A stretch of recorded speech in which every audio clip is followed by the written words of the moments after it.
नमस्कार।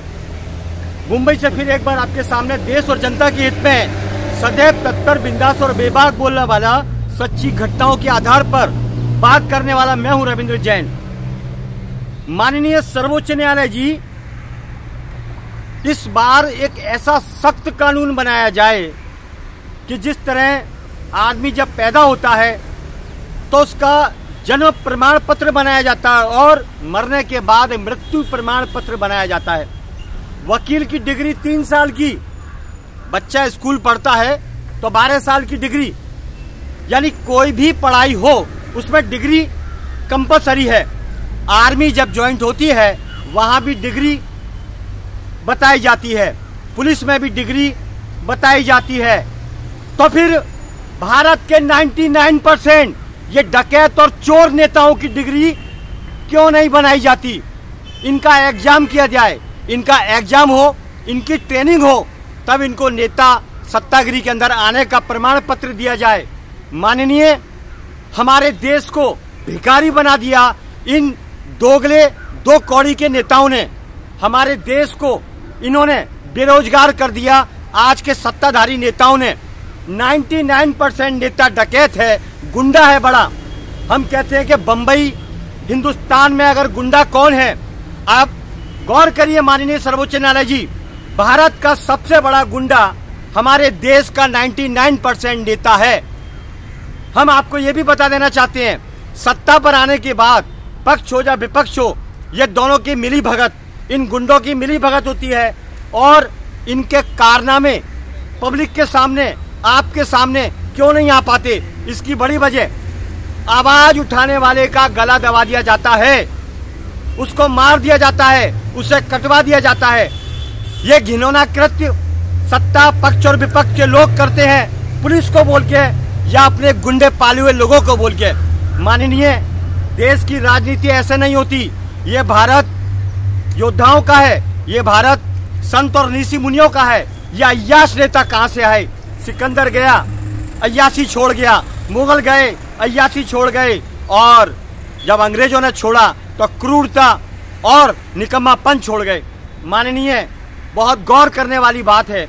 हर चीज का सर्टिफिकेट होता है, वकीलों का, स्कूल का, पढ़ाई का, जो नौकरी करने जाते हैं उनका, लेकिन इन गुंडे नेताओं का सर्टिफिकेट कौन देखेगा और क्या कानून बनेगा इसके पीछे? खत्म किया जाए इन नेताओं को, हटाया जाए इन नेताओं को। जिसके पास काबिलियत है, डिग्री है, पूरी एजुकेशन है, उन्हें नेताओं का प्रमाण पत्र दिया जाए। माननीय, ये बहुत गंभीर विषय है। कोई भी उठकर सड़क छाप नेता बन जाता है, कोई भी ड्रग्स का कारोबारी नेता बन जाता है, गुंडागिर्दी करते हैं, ये बड़े बड़े पोस्टर लगा देते हैं, मोटी मोटी चेनें पहनकर जनता को डराते हैं। माननीय, कानून का दुरुपयोग किया जाता है, पुलिस को दबाया जाता है, पुलिस के ऊपर प्रेशर डाला जाता है। ये हमारा आदमी है, ये गुंडे वसूली करते हैं, ये हफ्ताबाज गुंडे हैं। बीएमसी में गुंडे भरे हुए हैं। क्यों? किस लिए? सब नेता ठेकेदारों से पैसा खाते हैं, ज्यादातर पैसा खाने का काम है इन नेताओं का। इसीलिए ये गुंडे तत्व के लोग फुटपाथ पर कब्जा करते हैं, अवैध कारोबार करते हैं, ड्रग्स का धंधा करते हैं, लोगों को परेशान करते हैं। इनका सबका बाप सफेद पोश भारत का 99% नेता है, जो अपनी अय्याशी के लिए क्रूरता का कारण बन चुका है। ये जहर है, हमारे देश का नेता जहर और जहरीला है। नाग से बचा जा सकता है, हमारे देश के नेता से नहीं। ये जहरीला है। माननीय, नेता हो तो योगी आदित्यनाथ जैसा हो, सांस्कृतिक सभ्यता और सनातनी धर्म का रक्षक हो, देश हित में काम करने वाला हो। ये है नेता की पहचान, वो है योगी आदित्यनाथ।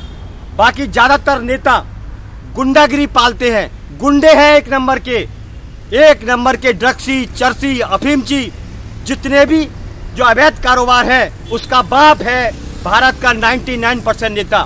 देश की जनता परेशान हो चुकी है, देश की जनता परेशान हो चुकी है। माननीय, घर के बजट खत्म हो चुके हैं, रोज जुमलेबाजी इन नेताओं की, करोड़ों अरबों रुपया इनके चुनावों पर खर्च होता है। क्या जरूरत है इतनी ढेर सारी पार्टी इकट्ठी करने की? इनके बाप का पैसा है, हमारे देश के पैसे को बर्बाद करते हैं, जनता को निपटाने का काम करते हैं।